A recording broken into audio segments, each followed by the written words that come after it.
Federalism. The flip rocks. F stands for federalism, L stands for limited government, I stands for individual rights, P stands for popular sovereignty, R stands for republicanism, C stands for checks and balances, and S for separation of powers. Federalism is sharing power between the national and state. Limited government, no one is above the law. Everyone must follow the law, okay?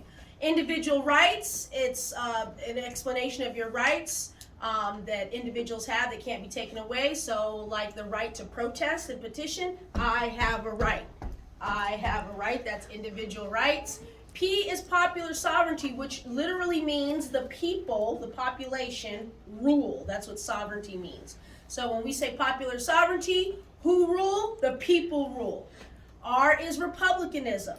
Republicanism refers to citizens being able to affect change in government by voting for a representative, since we can't vote on every single thing in this country. So when I say republicanism, the people elect. And what I just did there is I wrote in who I want to be the candidate, and I voted for that person.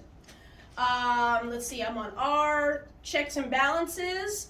When I think of the three branches of government, which that is referring to, I think of how the branches have power, but they check and limit each other's power.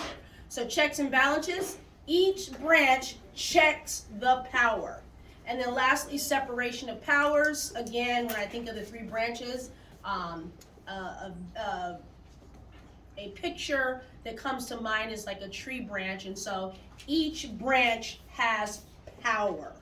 Okay, so again, federalism, sharing power between the national and state. Limited government, no one is above the law. Individual rights, I have a right, I have a right. Popular sovereignty, the who rule, the people rule.